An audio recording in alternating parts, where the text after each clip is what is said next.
Hello, I'm Diane Morgan. If you know who I am, you know who I am. If you don't, who cares? I'm here to explain Italian Time, a holiday phenomenon where Italians throw away their clocks and gather for eternity with San Pellegrino. I've been at this party so long that I've eaten 5 courses, hugged someone's grandma twice, and been offered a job in the family restaurant.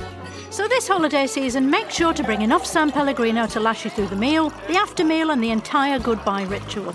San Pellegrino, holiday on Italian Time. In Walmart Sue Newville, time was ticking away. Only a few nights left till the big holiday. But last-minute gifters had no need to worry. Walmart Express Delivery got their gifts in a hurry. From Nintendo to Nespresso and Lego Flowers, they could check off their lists in as fast as an hour.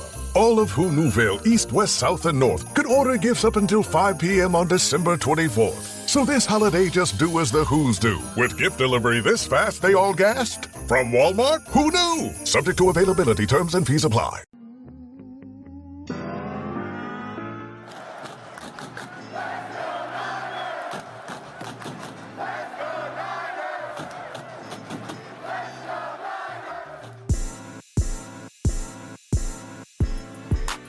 How's that for a Monday night football nightcap for the San Francisco 49ers? They get the win 48-27. They continue to stay on pace with the Seahawks and the Rams. They are now the number 5 seed in the NFC playoff picture and still have hopes for the number 1 seed. Have to win 2 more games against the Bears and the Seahawks, but let's not forget what transpired tonight. Monday Night Football, prime time for the entire world to see Grandpa Phillip Rivers against the young calf, Brock Purdy. It was the old bull and the young calf facing off in prime time, and the entire world got to see what was a beatdown by Brock Purdy and San Francisco's offense against those Colts. Again, 48-27. We'll get into the defense and really the lack thereof at times in this game for San Francisco and get into some praise for how good this Colts team actually is despite the record and the current trend of the 5-game losing streak. San Francisco now wins 5 games in a row. They are 5-0 since Brock Purdy returned from the turf toe injury. They have scored 37 points in 3 of their last 5 games, and they've scored 40 points in 2 of their last 5 games. The offense is cooking, and that is where we start. But first, don't forget to like, share, and subscribe to the show on YouTube, and hopefully you can give us a 5-star audio podcast review wherever you listen to your podcasts. And let's get into this game because this one was so fun to watch. Niner games, for me at least, I'm on the edge of my seat. There's anxiety, there is nail biting, there is how are they going to screw this up, pull this out, and what will the game look like for 4 quarters. And I am pleased to say that I think I nailed this one. I think I kind of hit this one right on the head, the nail on the head, when predicting what this game would be. Now, I think the Colts offense looked a lot better than I thought it would, but there were questions of, can you cover? There was questions of, can you tackle? And early in the game, it wasn't the case for San Francisco.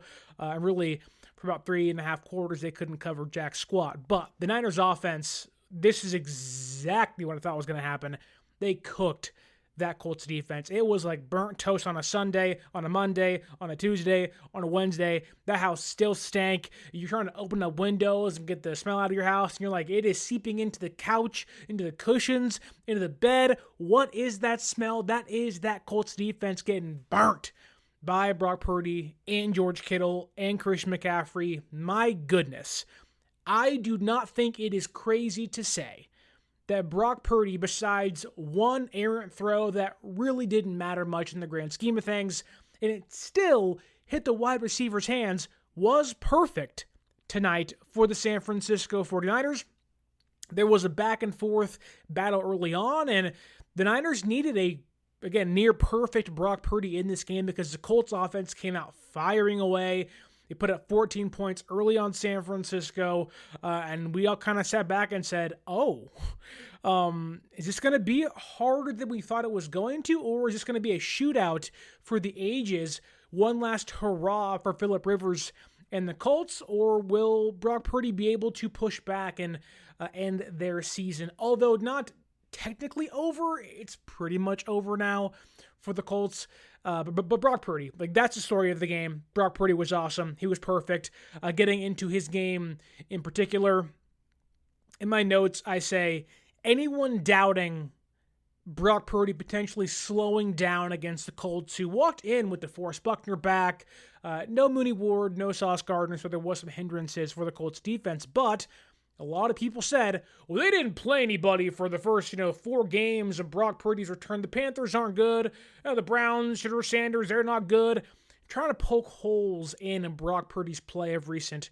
And there have been some problems against the Panthers, obviously 3 interceptions, but outside of that, Brock Purdy has been nails. He's been tremendous. He's been awesome.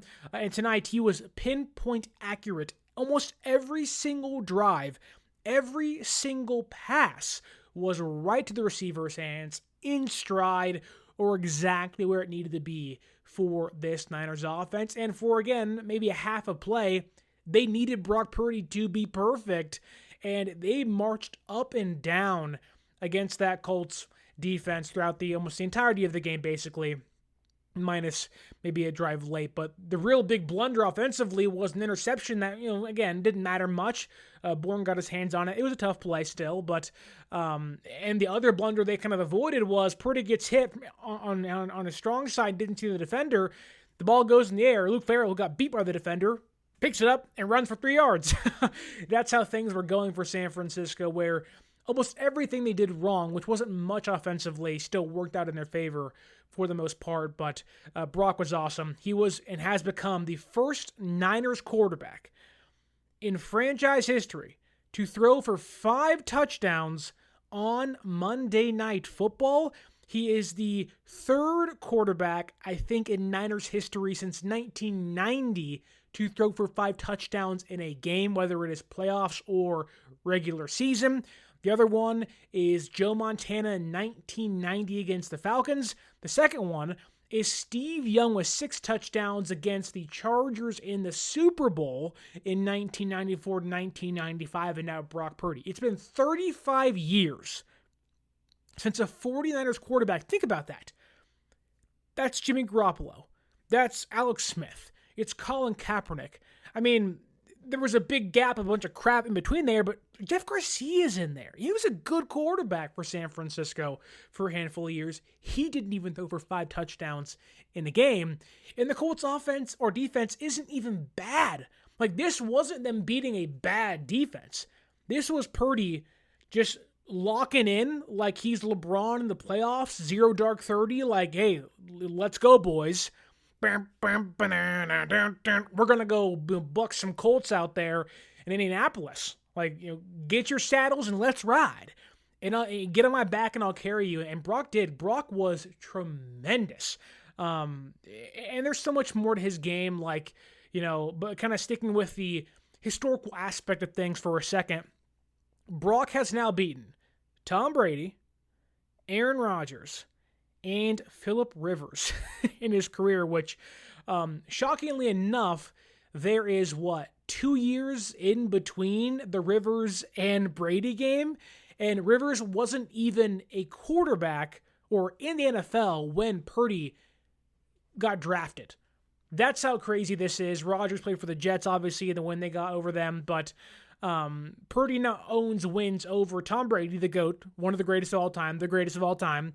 He owns one over Rodgers and Phillip Rivers, 3 Hall of Fame quarterbacks and 1 grandfather of 10 children and 1 grandchild. That's impressive, man. Like, it's so difficult to listen to people complain and whine, oh, Purdy this, Purdy that. Show them this game. If they want to go, Purdy can't do this. Purdy can't throw out routes. He can't throw it deep. Show them this game. I feel like every single pass from Purdy was 10-plus yards downfield. There was a handful for 20. Purdy was lasering in throws. The precision, the timing of his throws. I mean, we talk about the anticipation for Brock Purdy. Go back and watch almost every single middle of the field, whether it's deep crosser or pass to Kittle or Jauan. Those passes have to be on the money, if not their interceptions. And we've seen Brock throw picks. We've seen Brock float some balls. And early in the game, Brock was missing high, albeit still completing passes. And there was some concerns, at least for me, early in the game that, okay, Brock's riled up. What's going to happen here? No. Brock was phenomenal. The mobility was there. There was a 3rd and 10 in this game where Bourne dropped what was a pretty easy catch, or which would have given him his incentive marker, which he did get later in the game, but would have given him his incentives. The Colts challenge, it's ruled incomplete. It's 3rd and 10. You're sitting back like, ooh, okay, how are you getting out of this one, Brock? It's 3rd and 10. He scrambles for 9 yards because the defense backs up and plays kind of, off of him. They don't blitz. They don't bring pressure. He goes, fine, I'll take what you give me. He runs for 9 yards, dives head first, and the next play is a quarterback sneak, and San Francisco goes on to score a touchdown later. It's stuff like that where those that said, play the hot hand. There were millions of people, including Hall of Famers like Tom Brady. I think even Richard Sherman said, play the hot hand at Mac Jones, and you're like, what were you thinking? Now look, everybody's wrong with their sports takes at times. I've been wrong plenty of times. That's the nature of the business and the game. But this just shows, yet for whatever reason, 3 years into his career, or I guess 4 years technically into his career, people still underrate Brock Purdy. I know it's the size, it's the arm strength, it's the this, it's the that, and sometimes those things are credible when it comes to comparing him against other quarterbacks like Mahomes and Allen and Burrow and Jackson, all those guys, right? But you watch a game like this, that E word was starting to leave my tongue. Not elegant, not elevating the offense. I'm talking about elite. It was elite. Was trying to leave my tongue when discussing Brock Purdy. Now, I'm not going to go that far, but for one night, can we agree? Brock Purdy looked like an elite quarterback operating Kyle Shanahan's offense to what I am calling perfection. There were so many throws, too many to count, where I sat back in my chair and I said, wow, that cannot be overstated. There's so many 3rd down plays. I have here my notes. On a drive that made it 24-14. So San Francisco, what was it? Whatever. On a drive that made it 24-14 for San Francisco. It's 3rd and 7. What does Purdy do? He finds Kittle for 12 yards. On the exact same drive, he just keeps churning these things out. Hits Sky Moore for a 23-yard reception towards the left sideline. Then hits Kittle for another 17 yards over the middle. Then bang to Kendrick Bourne, and they go on to score.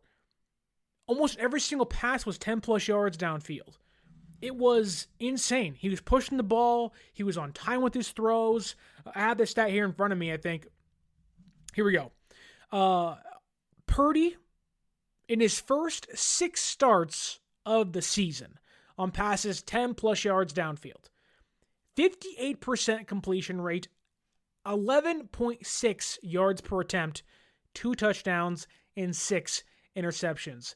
Against the Colts tonight, 75% completion rate, 13.3 yards per attempt, and 2 touchdowns and 0 interceptions. He was locked in. He was in the zone. Purdy was perfect. -1 play. Later in the game, where the Colts are trying to not to come back, San Francisco's ahead 34-41. Or excuse me, they're ahead 34-27, and the San Francisco 49ers need a drive to put them ahead by 2 scores, which is ended up being the biggest difference maker in the game for San Francisco, where it's 3rd and 9. You going to kick a field goal? You going to settle here? No. Purdy says, I got this. 3rd and 9, finds Jauan Jennings over the middle on a timing route for a 1st down. Extends the drive, keeps going. It's a back-breaking play against the Colts defense that was running with their heads cut off, trying to stop George Kittle and Jauan Jennings and Christian McCaffrey and company all night long. That same drive, Purdy rolling to his right, kind of looks like he's nonchalant. Okay, the play's over. Roaming to my right, under pressure, la-di-da-di-da. Instead, he zips the ball into Jake Tunges, which that was a touchdown. He drags his toes. Kyle, who had already challenged a boneheaded play earlier in the game, doesn't want to waste timeouts, doesn't challenge it, and he says, you know what, I'll do it the next play again, this time to Christian McCaffrey to score a touchdown, which I think was the 5th one of the day for San Francisco, minus D. Winters' pick 6 to really end this one for the 49ers. Brock Purdy was freaking awesome. As we get into more of the Christian McCaffreys and George Kittle of the game here, you'll hear, and I'll keep referencing throws that Purdy made because there's so many. Like, he is the main storyline of this game for a reason. He is the reason the Niners are going to be able to go as far as they can in the playoffs. He's a reason why they're in the running for the number 1 seed still. He's a reason why I think many people would pick San Francisco to be favored over the Bears next Sunday night football game and next weekend after Christmas. He's a reason why that a lot of people would maybe pick San Francisco to beat the Seahawks in 2 weeks' time, who are a darn good team, beat the Rams this past week. So Purdy is the reason for the season right now. Hope that's not too sacrilegious to those out there who celebrate. But he's awesome. It feels good to be peaking at the right time. It just feels right. It feels like, again, I have the utmost confidence in this offense to get things done. And the big reason isn't because of Kittle. It isn't because of Christian McCaffrey. And those guys are still great in their own right. It's because of Brock Purdy. Can we just admit that? This offense is running at a high clip. We believe in this team a lot because of Brock Purdy. Not in spite of Brock Purdy, which some want to tell you, oh, Shanahan's coaching he's coaching his butt off. Oh my God. No. You're seeing the elevation take place in front of you the last 5 weeks or so. You're seeing Brock take this offense. Okay, you play bad defenses, now you get a good one, and really you already beat the Browns. Okay, that's a good defense. They're a great defense. Beat the Browns, and you play perfect in that game. You play basically perfect against Tennessee. Oh, it's the Titans. They're the worst team in football. 2 wins. La-di-da-di-da. Beat the Colts. Okay, so now what do you think, detractors? What do you think now? I do want to pause the Brock Purdy conversation for 1 second because overshadowed in Brock Purdy's success in this game was Christian McCaffrey. Christian McCaffrey surpassed 1,000 yards tonight. He caught 2 of San Francisco's 6 touchdowns and 5 of their offensive ones. So 2 of their 5 offensive touchdowns Christian McCaffrey was responsible for. This was the best Christian McCaffrey we have seen all year. And I feel like I've said that the last 3 weeks or so. Whether it's against the Browns, whether it's against Tennessee, I told you that he looks like he's getting fresher and the legs are starting to come alive in San Francisco's offensive lines, making holes on defenses. And again, you cannot use the excuse of, the Colts are a bad defense. No. I did not think Christian McCaffrey was going to do this tonight. And by this, I mean walk into a game against the Colts on the road, Monday Night Football, and on 21 carries, run for 117 yards, and eclipse a 5.5. He hit 5.6 yards per carry and break away a 24-yard run. He looks fresh, folks. He's out there making guys miss. He's spinning off dudes. He's bumping and running through guys. He's making the first guy miss. There was a point in this game he was averaging 7.1 yards per carry. He's fighting for first downs. CMC looks like he's hitting his stride. The rushing attack's hitting its stride now. It's been inconsistent for sure, and you hope it continues. But I'll tell you this. If the Niners can somehow find any semblance of a competent rushing attack, watch out. Because not only then could they be able to score on you in 4 plays, in 6 plays, and it's like, oh my gosh, in a flash, we're down 7-0. Then they can burn the clock on you. And they can end drives, and they can go on these long 10, 12 grueling drives and just bleed defenses down. They really haven't been able to do that all year, and in this game, they didn't do it either, but they were getting so many explosive plays, they were scoring so quickly. Like, there was not a drive. They didn't punt. They haven't punted for, 2-3 weeks? They haven't punted since November 30th. It's been a month since they punted the football. 3 games. That's incredible. Does it ever feel like you're a marketing professional just speaking into the void? But with LinkedIn ads, you can know you're reaching the right decision makers, a network of 130 million of them, in fact. You can even target buyers by job title, industry, company, seniority, skills, and did I say job title? See how you can avoid the void and reach the right buyers with LinkedIn ads. Spend $250 on your first campaign and get a free $250 credit for the next one. Get started at linkedin.com/campaign. Terms and conditions apply. 3 games? 2, well, I guess the bye week. So 2 games and a bye week mixed in. It's been a month. They don't punt. And Purdy's a big reason for that, but Christian McCaffrey was awesome tonight. A total of 27 touches. 27 touches for quick math here. 2 touchdowns. And let's see, with 146 yards? Right? 140? No. Oh my gosh. Wow. Math is really hard for me. On the fly math, folks. What is 117 plus 29? I was right. Trust your instincts. Purdy's great. Christian McCaffrey's awesome. 146 yards. 27 touches. 2 touchdowns. Awesome. Awesome stuff. McCaffrey deserves so much credit for what he did tonight. Again, against a really good running attack by the Colts, who I thought was going to shut him down. I really did. And you look at what happened on the other side of things with Jonathan Taylor, who I think we all thought, how was San Francisco's run defense going to stop that dude? They held Jonathan Taylor to 16 carries, which a big reason for this is because they got ahead early. They were ahead 14-7. Then at halftime, it was 24-17. They kept a steady lead in this game, and the Colts just kept riding Phillip Rivers, and it was working for a lot of the game. But again, exactly what we previewed. Get ahead early, get the ball out of Taylor's hands and into Rivers' hands, and you'll win the game. San Francisco's run defense, which the defense wasn't great in a lot of areas tonight. In run defense, they were phenomenal. They held Jonathan Taylor, who walked in with the most carries, most rushing touchdowns, and most rushing yards in football, to 16 carries, 46 total rushing yards, and 1 touchdown, which whatever, it was at the goal line.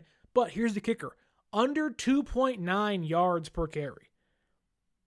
Go to San Francisco's rushing attack. Christian McCaffrey, 5.6 yards per carry.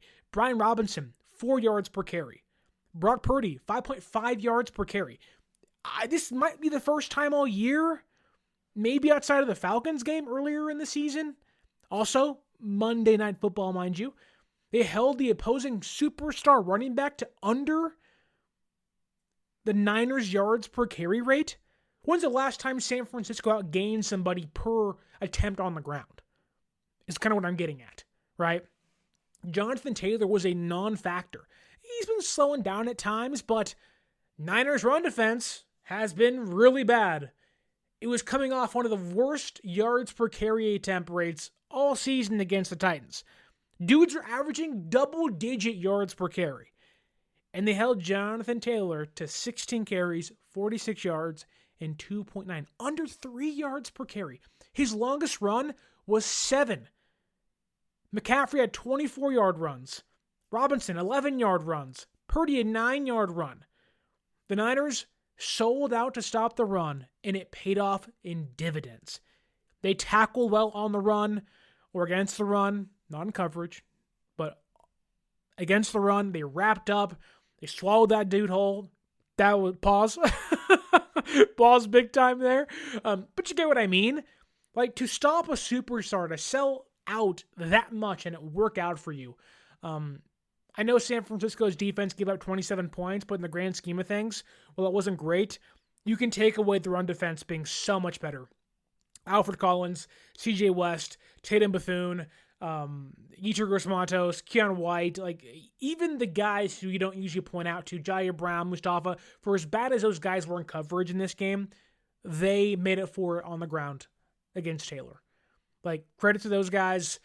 where they messed up in yak yardage, they made up for it in this wrapping up Taylor and not letting the guy that can really hurt you at a consistent rate not hurt you at all. That deserves so much praise. But back to San Francisco's offense for a second, because where Christian McCaffrey goes off, reaches 1,000 yards this year, over 146 yards in this game, 2 touchdowns. The other guy who stood out, and there was a lot of them, and I think a lot of those guys are going to go under the radar, but the big one was George Kittle. And, I've often said, and I'm going to keep saying it because it deserves to be said, Purdy Kittle, best tandem in football right now. I don't think it's crazy to say George Kittle and Brock Purdy's connection continues to be just on another level this year. And really it has been ever since 2022. But George Kittle, you are seeing what he can be as a wide receiver threat. And we've known this, and this is a reason why so many of us have clamored for, why is Kittle in the backfield? Why is Kittle in the backfield? He needs to be out there as a receiver, especially in big games. And, that's why it was so depressing to watch them in the Super Bowl last year or 2 years ago, and they lost against Kansas City. He couldn't raise his arm, and you're like, oh my God, Kittle is such a big game changer and an X factor for this Niners team. And his ability to get open over the middle, one in itself is Hall of Fame worthy. But on top of that, it's Kittle's ability to get opened over the middle combined with Purdy's timing. It is unlike anything else in the NFL right now. People are praising JSN and Darnold and their great chemistry. Yep, true. Totally get it. Totally, they're great together too. But what Kittle and Purdy have, that's real love. That is real. That is, we can do long distance. We can both miss games. We can both be injured. But once we're back together, that fire is rekindled. And you look into my eyes, and I just know you love me kind of love. You know what I mean? As somebody who was in a successful 6-year long distance relationship, and it worked out, and I'm married now. Shout out wifey. Go into the stats for Kittle recently. Since Brock Purdy returned, he has, let's see if I can count here really fast, 12 plus 15 is 20, 27, plus 4, 31 receptions in his last 5 games. Let's do some quick math here when it comes to the yardage. Sorry, doing it on the fly. This is how we do things here. Do that 67 plus 88 plus 115. So what did I say? I said 31 catches for 415 yards, and it looks like 4 touchdowns. I'll say it again. 31 catches in his last 5 games for 415 yards, including 115 tonight against the Colts, and 4 total touchdowns. If I told you that George Kittle, who missed over a month of the season, going into Week 17 would now have 52 receptions, 599 receiving yards, and 7 touchdowns, what'd you say? And some of these games, the game against the Texans, the game against the Falcons, the game against the Giants, the game against the Rams, is Mac Jones playing quarterback. A backup quarterback who played great, mind you. He was the one throwing to George Kittle. And now you've seen every week Kittle becoming a major facet in the offense, which I know he got hurt tonight. Hopefully it isn't a high ankle sprain. He said it wasn't, so fingers crossed it's not. They need Kittle. You saw, and you've seen it for the last month or so, he's a game changer. He is the best tight end in football still. I know Brock Bowers. I know Kelsey has the history stuff. Kittle's still the best. Laporta, Kraft, the guys that are hurt, Mark Andrews, I don't care. Kittle is the best tight end in the entire league. I don't want to hear other guys' names. We are so quickly to elevate guys over George Kittle when it's like, you realize he's a Hall of Famer. You realize he's the 3rd greatest receiving threat in franchise history. And tonight, there are a couple of plays I kind of want to point out because there was a play that the defender is either Zaire Franklin or Jermaine Pratt, the Colts linebackers, who I told you is going to be a freaking nightmare for them to cover Kittle.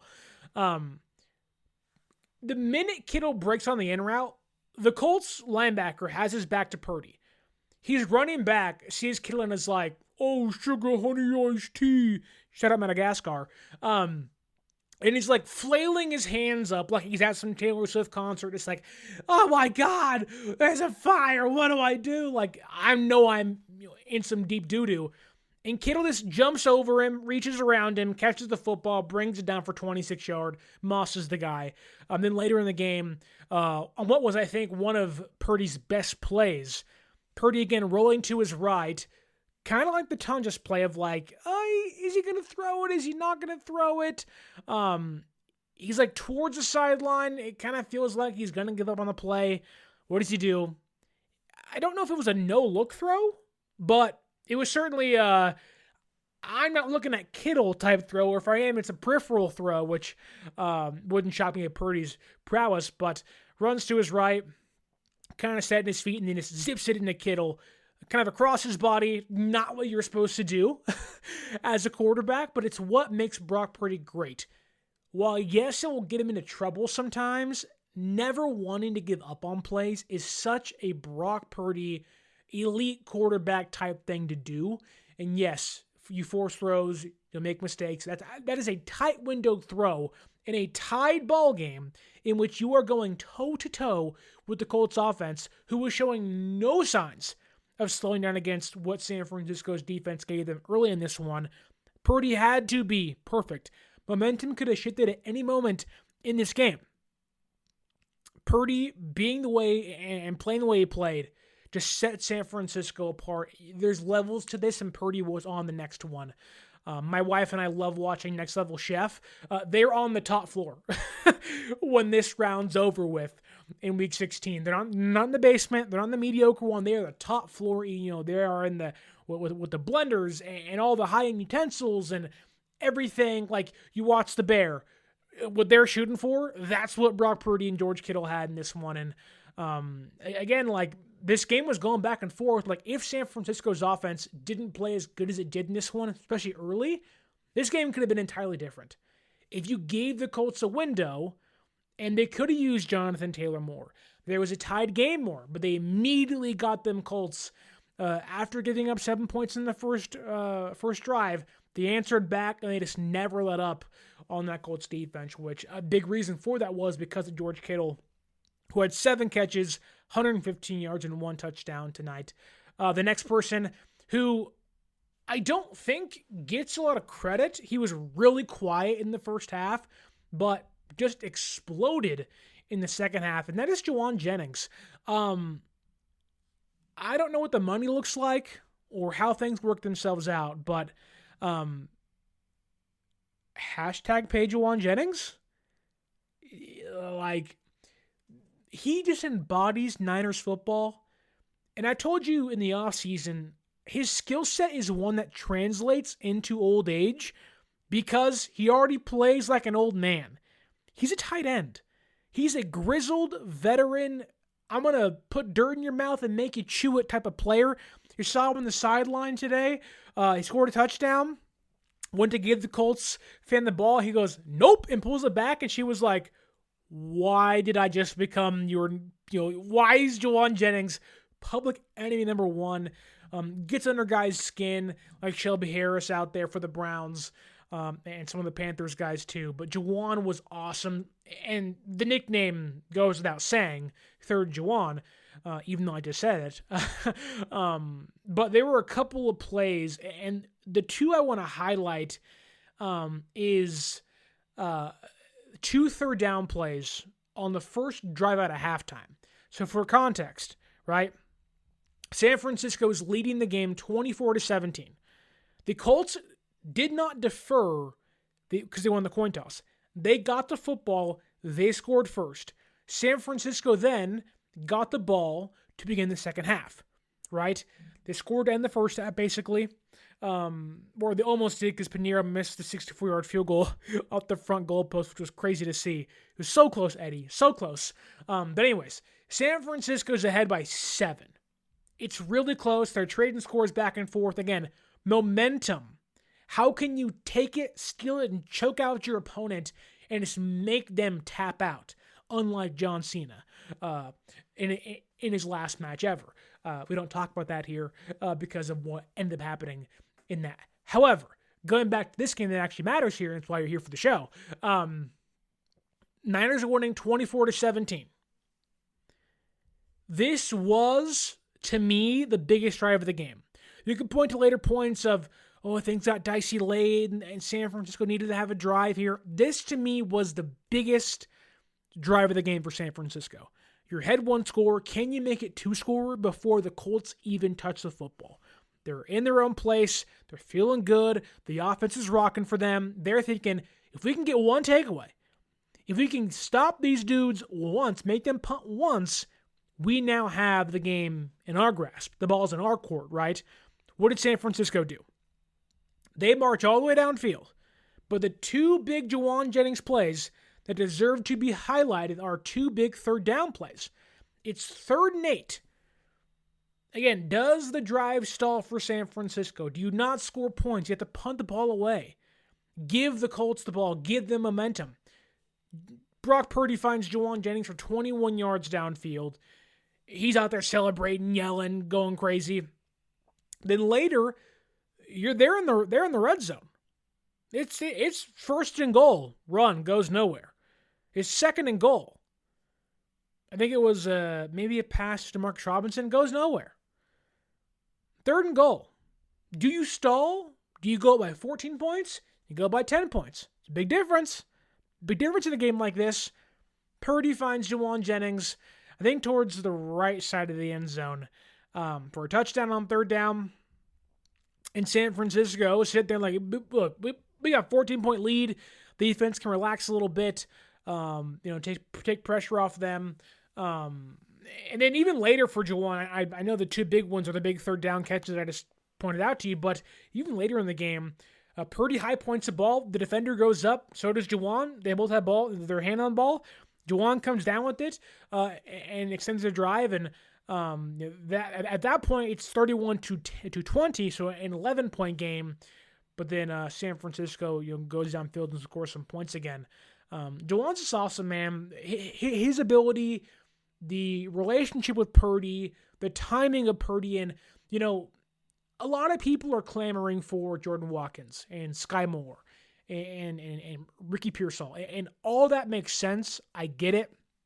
They have unique skill sets you believe that Shanahan should be using, but Jauan Jennings, I mean, come on. Not to say, if you're going to have a quarterback like Brock Purdy, you want to have your Brandon Ayuks out there, which it'll never happen again. And you want to have your Pearsalls because it opens up so much for your offense. Every quarterback wants that elite guy, your Jeffersons, your JSNs, and guys like that. But when you have a quarterback like Purdy, who likes to high point the football, will throw balls into traffic, you want dudes that will fight for the football, have larger frames, and are unafraid to get physical. George Kittle, a tight end, and Jauan Jennings. Now, I'm not going to advocate for a massive contract for Jauan. That isn't my business. But, I mean, dare I say Jauan Jennings just fits what Brock Purdy wants to do. Again, I'm not going to say it's a perfect thing and this, that, and the other, but Jauan and Brock are intertwined, though. Look at Jauan's last 6 games. Jauan's last 6 games. So the Rams game to now, he has 6 touchdowns in his last 6 games, 7 touchdowns in his last 7 games, and 8 touchdowns all year long. Dude is a consistent 5-catch, 40-yard receiver per game, but it's those really clutch 3rd down plays he makes. And maybe it's because of the absence of Ayuk and the thought of the money being off the books, and what kind of comes next for San Francisco in the offseason, how good Jauan's playing. It's I don't want to lose that guy. Because my quarterback, and Brock Purdy, loves playing with them. They have great chemistry. You don't usually want to let guys walk away that your quarterback has good chemistry with. Now, Jauan could not want to come back. I don't know about that. He may ask for too much money. But Jauan's probably going to get 10 touchdowns, 9 touchdowns in the year. And you could really make the case like last season, had you not got kicked out of the Week 18, you would have had 1,000 yards. Had you not gotten hurt, which nobody can control, you probably have 10 touchdowns this year. And I'm not in the business of letting 10 touchdown receivers walk out the door. That's just me. Like, think about this. No Ayuk.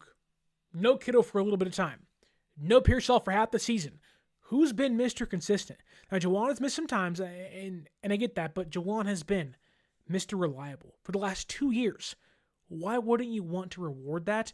I know he has incentives in his contract, but like, let's let bygones be bygones. Let's come back to the table, and let's at least discuss keeping Jauan Jennings in a San Francisco 49ers jersey going on into the future. Whether it's 26, 27, or beyond, let's talk. Also, pat myself on the back again. Pat, because I told you. Now, it wasn't a lot, so I can't pat myself too much, but how about Demarcus Robinson? Tito's Handmade Vodka is America's favorite vodka for a reason. From the first legal distillery in Texas, Tito's is 6 times distilled till it's just right. And naturally gluten-free, making it a high-quality spirit that mixes with just about anything. From the smoothest martinis to the best Bloody Marys.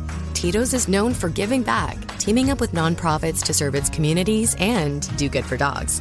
Make your next cocktail with Tito's. Distilled and bottled by 5th Generation Inc., Austin, Texas. 40% alcohol by volume. Savor responsibly.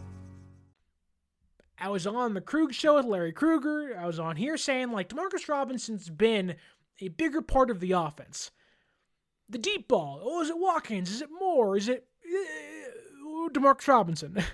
22-yard touchdown, first drive of the game, answers the Colts drive, and it was like, yes, that's again one of those big Purdy plays where it was like hot knife through butter. Just whoop, whoop, whoop. Made that look easy for the younger folks out there, or I guess I'm the older folks now. I'm almost 30, but they used to have the "that was easy" button from Staples. That was easy. The Niners offense was operating on "that was easy" for most of the game, and that was awesome to see. Demarcus Robinson, big 22-yard touchdown reception. Kendra Bourne got his $500,000 incentive. Sky Moore, big 23-yard catch in this game too. And you want to know what? A big reason for the ability to drop back with Brock Purdy in this game, 34 times for 295 yards, 5 touchdowns, was sacked once, 1 interception, an 89.5 QBR, and a 128 rating. The reason you can do that is because the offensive line was phenomenal tonight. For all the crap we give them, for the concerns of Burford being out, and Buckner's back for the Colts, and Leon Latu for the Colts, and they had one play. Now, that play could have been worse, knowing what happened and how Farrell saved things after, is being the reason things went bad, but this offensive line played great. They gave Purdy plenty of time to throw. The Colts couldn't get any pressure on them. People are going to say on every single podcast you listen to, whether it's national or local, they're peaking at the right time. And I want to give Trent and Pooney and Brendel and Burford and all those guys praise. They were great in protecting Purdy, also great in opening up lanes for Christian McCaffrey, whether it was Juszczyk and Trent. It was a team effort tonight on all fronts. All 11 of those guys on the offense, whoever they were on any given play, deserve credit. This was an A-plus effort from the entire offense. Kyle Shanahan all the way down. Great stuff. That said, 41 minutes into the show, probably a good time to get into the defense. Not a lot to dive into, but enough that will make you angry, or at least maybe make you concerned. More concerned if you even can be going forward about this team, but also maybe not as concerned. Anyways, that said, don't forget to use our promo code 49ersaccess at SeatGeek.com. I'll say it again. 49ersaccess. 49 ERS ACCESS at SeatGeek.com. The holidays are coming up. Christmas is 3 days away. If you're listening and watching this later, maybe it's already passed, maybe it's tomorrow. If you're looking for a last minute, last second Christmas gift for your dad, your mom, your brother, your sister, I don't know, maybe it's a grandma. It doesn't matter. If they want to go to a sporting event, whether it is the NBA, the NFL, a concert maybe, you go to SeatGeek.com and use promo code 49ersaccess, 49 ERS ACCESS at SeatGeek.com. I can tell you now, I'm not done with my Christmas shopping. I'm thinking about getting some tickets at SeatGeek. You want to know why? Because you can save some money. It's like, what is the big reason why we all do Black Friday, Cyber Monday shopping? To get Christmas gifts for people with a discount included. I'm giving you a discount year long, $20 off your first purchase. At $20 can go to parking, it can go to food, it can be used any other way you want. But when you save money, that's the best way to spend money. So use that promo code 49ersaccess at SeatGeek.com, 49ERSACCESS at SeatGeek.com, and save yourself $20 off your first purchase. Okay, let's talk about the defense because,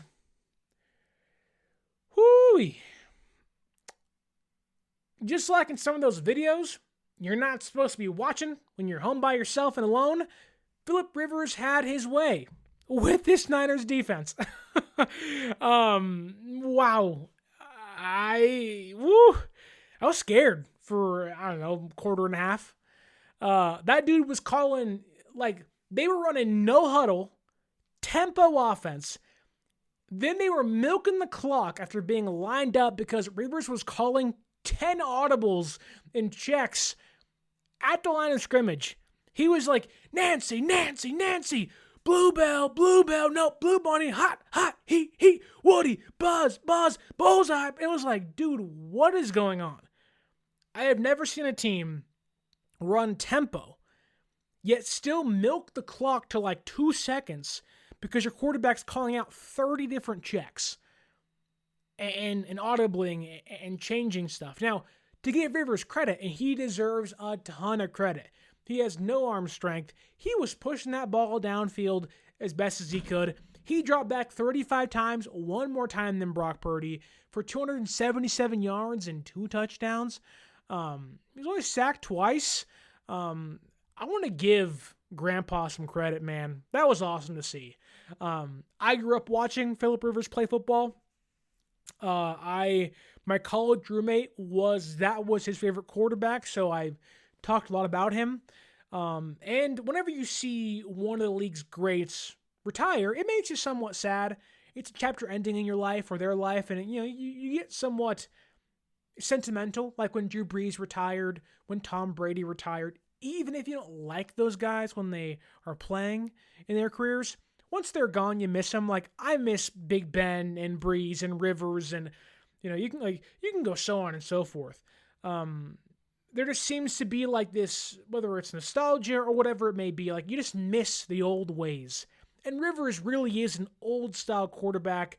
He's a bigger dude. He talks trash. He doesn't curse. He's saying dang nabbit and dang flabbit and peach pappet. I don't know what he says. But he just gives you that throwback NFL feel. And sometimes you miss that. I sound like an old man saying, but back in my day. But back in my day of 2006, Rivers was one of the dudes where you're like, man, that guy's great. He throws weird, it's unorthodox, but woo, he gets it done. And to give him credit, he put up 27 points after coming out of retirement, 2 weeks ago.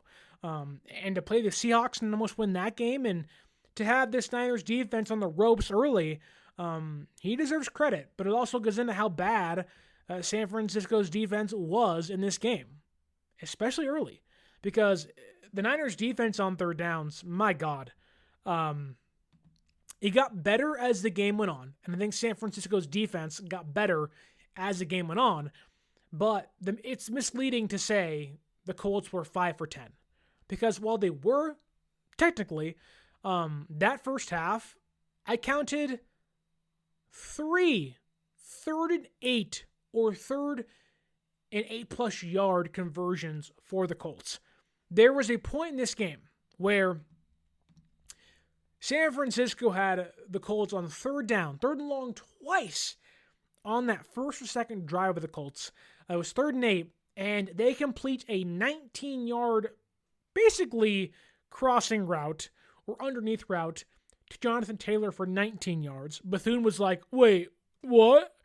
Totally missed him. Then later in the game, or later on that drive, 3rd and 12, Rivers just fits it right in between Stout, who bites on the outside move.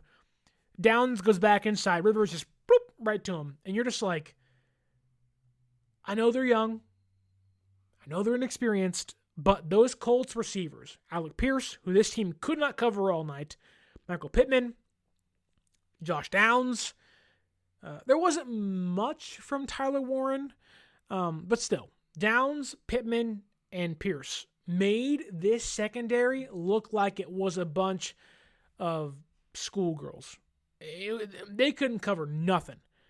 They were biting on every fake, every head nod. They were like, oh, where'd he go? It was disgusting.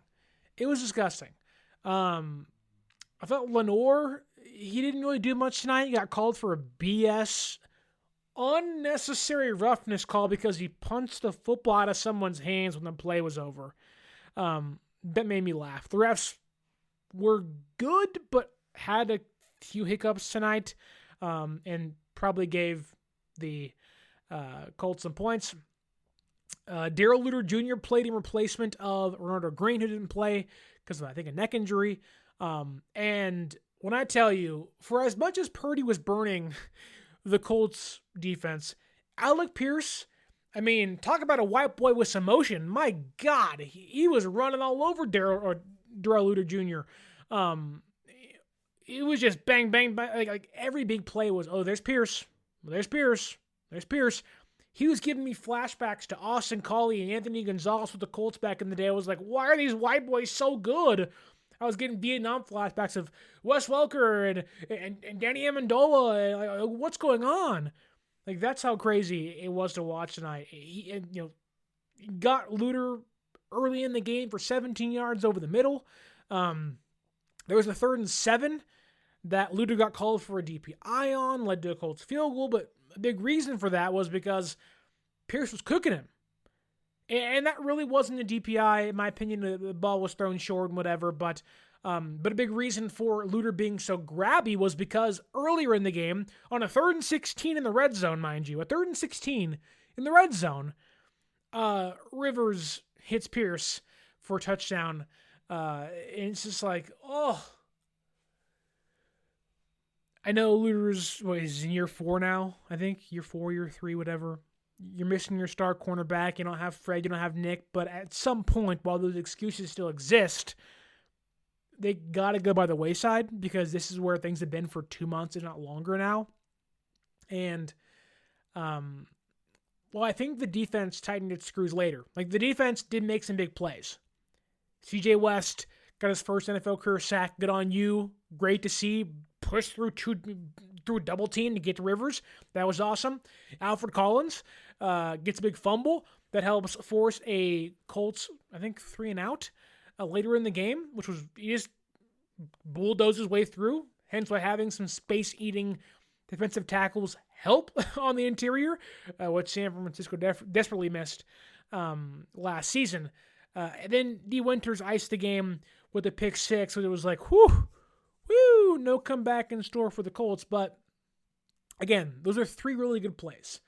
Bryce Huff was okay, had a couple of nice pressures to help force Rivers into an incompletion on 3rd down to get him a field goal instead of a touchdown. Bethune was okay. The coverage is always going to be a question mark for him. Again, it's his first year starting. But, the box score will say, oh, wow, Bethune had 9 tackles and 4 solo and 1 pass deflection. The big reason I'm going to praise Bethune isn't because of the coverage. Because the coverage as a whole tonight was bad. Really bad. But the run defense. You saw Bethune get hurt in this game, albeit come back later, but in his absence, it was Eric Kendricks, it was D. Winters, and you immediately saw the Colts. It was like the floodgates opened. They were starting to get some momentum, And Jonathan Taylor scored his first touchdown, or only touchdown of the game, because Bethune wasn't out there. Now, it wasn't just Bethune, but it's worth mentioning that when he isn't out there, the run defense goes from mediocre at best to dog crap. And I'd rather take mediocre at best than dog crap, especially when you know you just got to hold the opposing offenses to like 26 points. If you can hold the opposing offenses to 26 points a game, 24 points a game, you're going to be okay. Tonight, it was 27, but, you survived. But the run defense deserves a ton of credit. They were awesome. But San Francisco was terrible on third downs. Outside of, the pick six and a nice, PBU on Tyler Warren late in the game with Rivers trying to get more aggressive downfield, I didn't think DeWinters was that good. Kendricks got beat for a 19-yard completion to Warren. It was like, that dude, there's a reason why he was on the couch for 16 weeks. Everyone's saying, Curtis Robinson's bad, and Curtis Robinson's not great. And maybe Kendricks, as he works his way back into the fold, will play better. But you're making your debut for the Niners. The guy in front of you gets hurt. You're in elevation. Prove yourself. Like the second play, a big 20-yard catch, basically. And you're like, wow. Go back on the bench. Please. I don't have much to say about Mustafa. I thought Upton Stout, after getting burnt by downs on a couple of plays, I thought he made a handful of great tackles, despite where he lacks in coverage at times. And there are lapses and maybe choices at times in coverage and biting on fakes and whatnot. And being a smaller guy in general, Upton Stout attacks the football and ball carriers with so much aggression. It's awesome. Like the amount of big play saving tackles he's made all year, I think has kind of gone under the radar because there's been so many problems on defense this season. But I think in this game, it kind of same thing of like, yeah, maybe against Puka Nacua and Devontae Adams and against JSN, it's not going to be fun. Against Cooper Kupp, not going to be fun.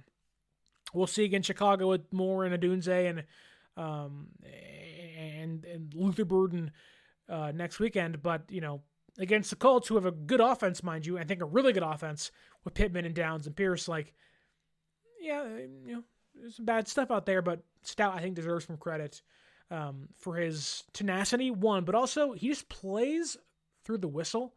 He doesn't stop when he's getting blocked. He fights through blocks. He sheds blocks, and he just gets through guys and finishes plays. Jair Brown, another up-and-down game, gets hooked on a 20-yard touchdown to Pierce early in the game for a touchdown, I think on the Colts' first drive, if not second. And I was like, oh, my God. And then San Francisco scores. It's 7-7, and what does Jair Brown do? He says, hey, Fred Warner, I got you here. Hey, really, it's Josh Norman with the peanut punch. And really, it's, Charles Tillman back in the day for the Bears. Charles Peanut Tillman, because he peanut punches the ball out of Amir Abdullah's hands, former San Francisco 49er, I may add, on a kick return, giving San Francisco the football on the Colts' 26-yard line, setting up their second scoring drive of the game. So really up and down, love the run defense, hated almost everything I saw in the secondary.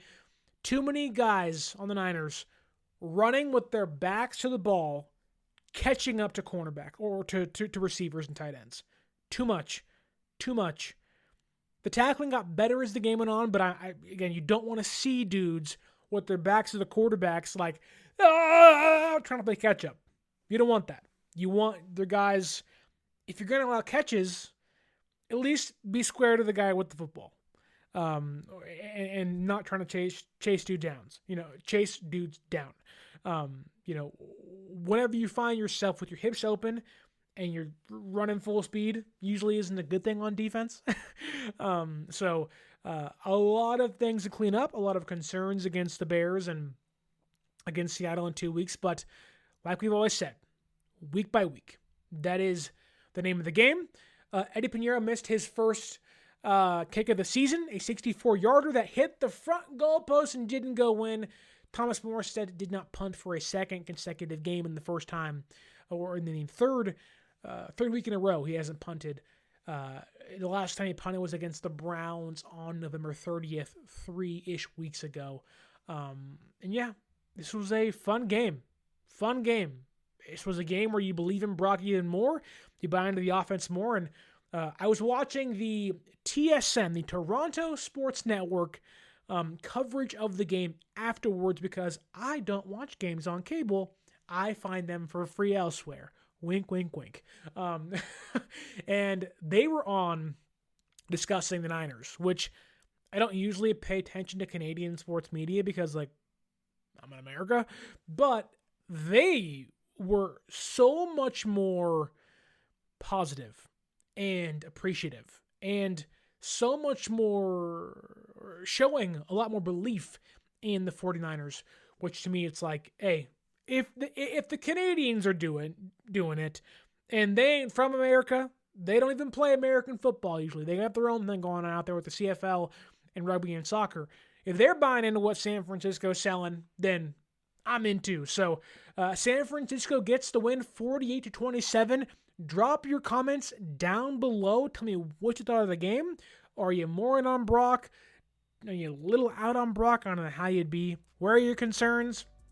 Hopefully Kittle will be back against the Bears and he didn't get a high ankle sprain. We'll find out tomorrow. That is Tuesday, which is a good segue into if you want to know what happens with George Kittle quickly, fast, as soon as you can. Follow us on social media at 49ers.access is the Instagram, 49ers_access is the X or Twitter. And don't forget to like, share, and subscribe. Leave us that 5-star audio podcast review and use that promo code 49ersaccess at SeatGeek.com to save yourself $20 off your first purchase. San Francisco gets their 11th win of the season.